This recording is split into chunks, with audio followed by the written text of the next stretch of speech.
ओम विष्णुवे नमः। ओम विष्णुवे नमः। ओम विष्णुवे नमः। ओम विष्णुवे नमः। ओम नमो भगवते वासुदेवाय। ओम नमो भगवते वासुदेवाय। ओम नमो भगवते वासुदेवाय। ओम नमो नारायणाय। ओम नमो नारायणाय। ओम नमो नारायणाय। ओम उग्रवीर महाविष्णु जलवंत सतो मुखम नरसिंह भीषण भद्र मृत्युम मृत्युम नममहम्। ओम वसुदेव सुतम देवम कंस चाडूर मर्दनम देवकी परमानंदनम कृष्णम वंदे जगतगुरु। जगतगुरु जगतगुरु। मैं आपकी शरण में हूं प्रभु, मैं आपका ही हूं। मैं आपकी शरण में हूं प्रभु, मैं आपका ही हूं। मैं प्रभु का हूं और प्रभु मेरे हैं। मैं केवल प्रभु का हूं और केवल प्रभु ही मेरे हैं। गाय गंगा ज्ञात्री जल जंगल और जमीन इस धरा के मूल प्राण तत्व हैं।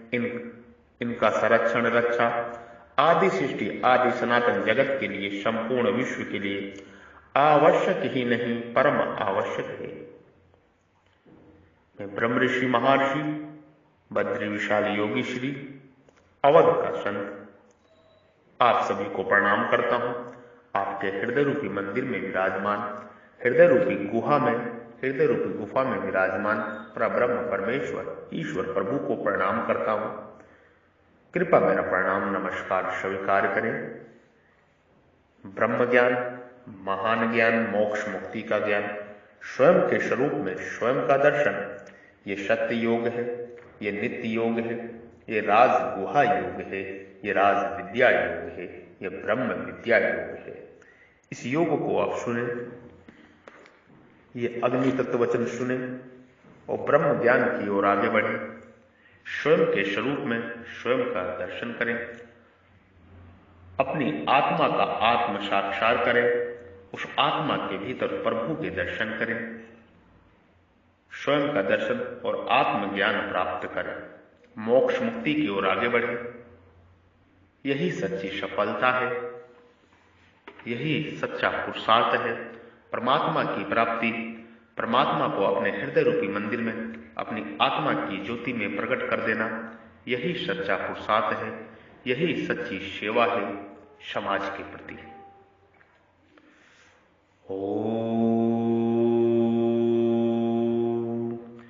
दृष्टकारालीन चाते मुखानि द्रष्टव्यो कलानाश नलशानिन भानि कला नल शनन भानि दिशो न जाने न लभे चा शर्म प्रसीद देवे जगन्निवास। जय जगन्नाथ, जय जगन्नाथ, जय जगन्नाथ। आपके प्रलय काल की अग्नि के समान प्रज्वलित और दाढ़ों के कारण विकराल भयानक मुखों को देखकर हे महादेव, हे वसुदेव, हे देवादादेव, मुझे ना तो दिशाओं का ज्ञान हो रहा है हे प्रभु कृष्ण, और ना शांति ही मिल रही है। इसलिए हे देवेश, हे जगन निवास, आप प्रसन्न होइए। जीव परमात्मा से याचना कर रहा है, विनती कर रहा है परमात्मा के विराट मुख को देख के। दृष्ट करालानि चाते मुखानि द्रष्टव्यो कला नल शनि भानि। महाप्रलय के समय संपूर्ण त्रिलोकों को, महाप्रलय के समय संपूर्ण त्रिलोकी को भस्म करने वाली जो अग्नि प्रकट होती है उसे सर्वर्तक अथवा कालाग्नि कहते हैं। ओस काल अग्नि के समान आपके मुख है, जो भयंकर भयंकर दाढ़ों के कारण बहुत विकराल हो रहे हैं। उनको देखने मात्र से ही बड़ा भय लग रहा है। अगर उनका कार्य देखा जाए तो उसके सामने किसी का टिकना ही मुश्किल है। दिशो न जाने न लभे चा शर्मा, ऐसे विकराल मुखों को देखकर मुझे दिशाओं का भी ज्ञान नहीं हो रहा है। इसका तात्पर्य है कि दिशाओं का ज्ञान होता है सूर्य के उदय और अस्त होने से, पर वह सूर्य तो आपके नेत्रों की जगह है, अर्थात वह तो आपके विराट रूप के अंतर्गत आ गया है। इसके सिवाय आपके चारों ओर महान प्रज्वलित प्रकाश से ही प्रकाश दिख रहा है प्रभु। प्रकाश से ही प्रकाश, परम प्रकाश दिख रहा है प्रभु, जीव परमात्मा से ऐसा विनती पूर्वक नम्रता पूर्वक कह रहे हैं। जिसका ना उदय और ना अस्त हो रहा है, इसलिए मेरे को दिशाओं का ज्ञान नहीं हो रहा है, और विकराल मुखों को देखकर भय के कारण मैं किसी तरह का सुख और शांति भी प्राप्त नहीं कर रहा हूं। आप प्रसीद देवेश जगन्निवास, प्रसीद देवेश जगन्निवास, आप सब देवताओं के मालिक हैं, आप सब देवताओं के मालिक हैं और संपूर्ण संसार आप में ही निवास कर रहा है।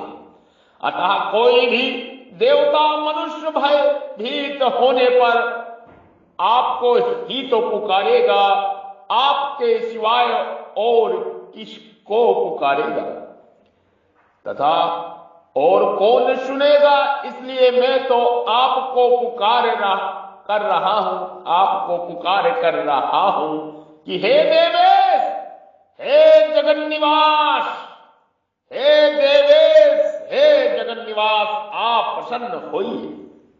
हे देवेश, हे जगन्निवास, आप प्रसन्न होइए।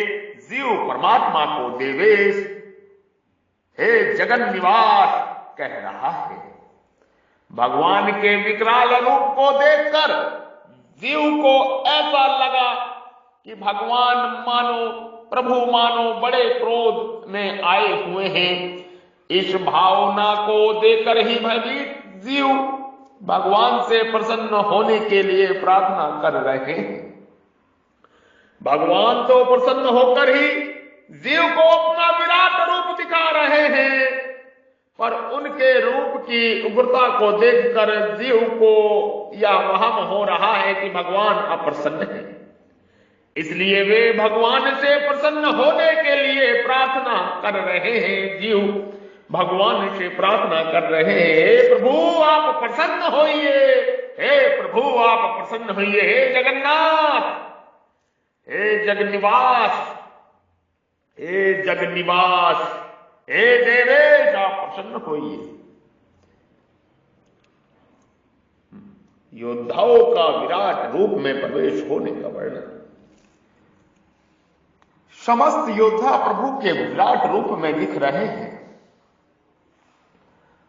अमित चात्मा धृतराष्ट्रः पुत्रा सर्वे सहे बाप विविध नाल पसंगे भीष्म द्रोणासूत पुत्र सहस्त्रमद्रवृत्त है योधमुख है वक्तृणिते तरुण मरणा वसंत है दृष्ट क्लार क्लानी भयाकनी के चिद्रग्लना दर्शनारक्त सदृश्य ते चिड़वत्र मंगाए। हमारे पक्ष के मुख्य योद्धाओं के सहित भीष्म द्रोण और वह कर्ण भी आप में प्रविष्ट हो रहे हैं। राजाओं के समुदाय के सहित धृतराष्ट्र के वे ही सब के सब पुत्र आपके विकराल दाढ़ों के कारण भयंकर मुखों में बड़ी तेजी से प्रविष्ट हो रहे हैं। उनमें से कई एक तो चूर्ण हुए सिरों सहित आपके दांतों के बीच में फंसे हुए दिख रहे हैं। हमारे पक्ष के दृष्टधुन विराट द्रुपद आदि जो मुख्य योद्धा लोग हैं, वे सब के सब धर्म के पक्ष में हैं और केवल अपना कर्तव्य समझकर युद्ध करने के लिए आए हैं। हमारे इन सेनापतियों के साथ पितामह भीष्म, आचार्य द्रोण और वह प्रसिद्ध सूत पुत्र कर्ण आप में प्रविष्ट हो रहा है। यहां भीष्म, द्रोण और कर्ण का नाम लेने का तात्पर्य है कि ये तीनों ही अपने कर्तव्य का पालन करने के लिए युद्ध में आए थे, ऐसा समझना चाहिए। भीष्म जी की प्रतिज्ञा दुनिया में प्रसिद्ध है कि उन्होंने पिता जी के प्रसन्न के लिए विवाह न करने की प्रतिज्ञा की और अबाल ब्रह्मचारी रहे। इस प्रतिज्ञा पर वे इतने डटे रहे कि उन्होंने गुरु परशुराम जी के साथ युद्ध किया पर अपनी प्रतिज्ञा नहीं तोड़ी। भगवान ने पहले हाथ में शस्त्र ग्रहण करने की प्रतिज्ञा की थी, शस्त्र ग्रहण न करने की प्रतिज्ञा की थी, परंतु जब भीष्म जी ने भगवान की प्रतिज्ञा के विरुद्ध यह प्रतिज्ञा कर ली कि आजू जो हो ही न शस्त्र गहाऊं, तो लाजो गंगा जननी को सतनु सुत न कहाऊं, तो भगवान को भी अपनी प्रतिज्ञा छोड़कर एक बार चाबुक और दूसरी बार चक्र लेकर भीष्म जी की तरफ दौड़ना पड़ा। इस तरह भीष्म की प्रतिज्ञा बनी रही और भगवान की प्रतिज्ञा टूट गई। आजू जो हरि हई न शास्त्र गहाऊं, जो लाजो गंगा जननी को संतनु सूत न कहाऊं। द्रोणाचार्य दुर्योधन का अन्न खाकर उसके व्रत भोगी रहे, इसलिए वे युद्ध अपना कर्तव्य समझकर युद्ध में लगे जाते हैं और अंत में देवताओं की बातें सुनकर और युद्ध और ब्राह्मण चित धर्म को समझकर युद्ध से उपरांत हो जाते हैं। द्रोणाचार्य में इतनी निष्पक्षता थी कि गुरु भक्त और विद्या में तत्पर जीव को ब्रह्मास्त्र छोड़ना और उसका उपसंहार करना, वापस लेना, ये दो विद्याएं सिखा दी, परंतु अपने पुत्र अश्वत्थामा को केवल ब्रह्मास्त्र छोड़ना ही सिखाया, उपसंहार करना सिखाया ही नहीं। कर्ण की दुर्योधन के साथ मित्रता थी, उस मित्रता रूप कर्तव्य को निभाने के लिए वे युद्ध में आते हैं। प्रभु श्री कृष्ण द्वारा कर्ण तू कुंती का बेटा है ऐसा कहने पर भी वे दुर्योधन के पक्ष में ही रहे। उन्होंने भगवान से कहा कि यह बात आप धर्मराज युधिष्ठिर से मत कहना, क्योंकि अगर उसको पता लग जाएगा तो मुझे बड़ा समझकर वे राज्य मुझे दे देंगे और मैं राज दुर्योधन को दे दूंगा, इससे पांडव सदा के लिए दुखी रहेंगे। कर्ण बड़े दृढ़ प्रतिज्ञ थे, वे विचित्र ही दानवीर थे।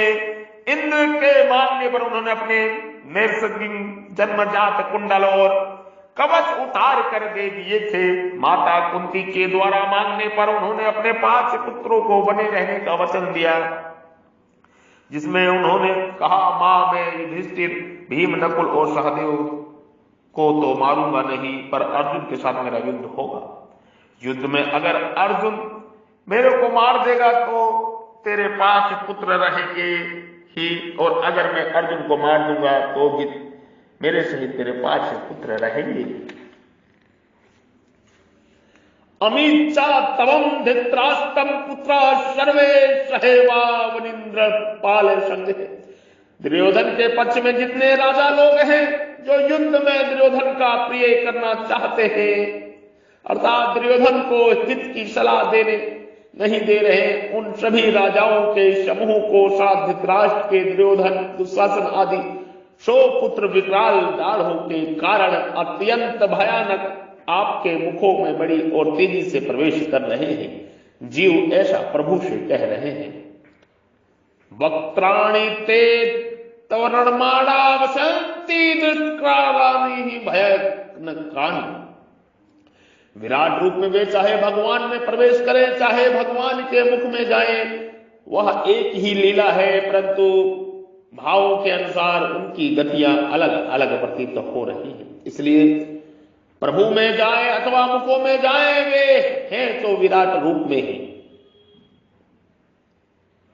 जैसे खाद्य पदार्थों में कुछ पदार्थ ऐसे होते हैं जो चबाते समय सीधे पेट में चले जाते हैं, पर कुछ पदार्थ ऐसे होते हैं जो चबाते समय दांतों और दाढ़ों में बीच में फंस जाते हैं। ऐसे ही आपके मुखों में प्रविष्ट होने वालों में से कई एक तो सीधे भीतर पेट में चले जा रहे हैं, पर कई एक चूर्ण हुए मस्तक को सहित आपके दांतों और दाढ़ों के बीच में फंसे हुए दिख रहे हैं। यहां एक शंका होती है कि योद्धा लोग तो अभी सामने इस क्षेत्र में खड़े हुए हैं, फिर वे जीव को विराट रूप के मुखों में जाते हुए कैसे दिखाई दिए? इसका समाधान यह है कि भगवान प्रभु विराट रूप में जीव को असन्न भविष्य की बात दिखा रहे हैं। प्रभु ने विराट रूप दिखाते समय जीव से कहा था कि तू और भी जो कुछ देखना चाहता है वह भी मेरे इस विराट रूप में देख ले। जीव के मन में संदेह था कि युद्ध में हमारी जीत होगी या कौरवों की, इसलिए उस संदेह को दूर करने के लिए प्रभु जीव को आसन भविष्य का दृश्य दिखाकर मानो यह बताते हैं कि युद्ध में तुम्हारी ही जीत होगी। जीव के द्वारा प्रसन्न करने पर भी भगवान यही बात कही। जीव भगवान के विराट रूप में असन्न भविष्य को देख रहे हैं। कालातीत होने पर भगवान में, प्रभु में भूत, भविष्य और वर्तमान तीनों काल वर्तमान ही है। प्रभु कालातीत है, इसलिए प्रभु में तीनों काल ही वर्तमान है। प्रभु में तीनों काल ही वर्तमान स्वरूप है। ओम श्री परमात्मने नमः। ओम विष्णुवे नमः। ओम विष्णुवे नमः। ये ब्रह्म ज्ञान है, ये महान ज्ञान है, ये मोक्ष मुक्ति का ज्ञान है। स्वयं के स्वरूप में स्वयं का दर्शन। मनुष्य शरीर मोक्ष मुक्ति के लिए ही प्राप्त है। 84 लाख बंधनों को काटने का ज्ञान है। मनुष्य शरीर अनमोल है, मोक्ष मुक्ति के लिए ही प्राप्त है। इसको व्यर्थ न गवाओ, होश में आओ और मोक्ष मुक्ति प्राप्त करो, अन्यथा लाखों साल अधम योनियों में, कीड़े मकोड़े की योनियों में प्रविष्ट होना पड़ेगा। मनुष्य शरीर एक यंत्र है मोक्ष मुक्ति प्राप्ति का, प्रभु प्राप्ति का। इसको प्राप्त करो।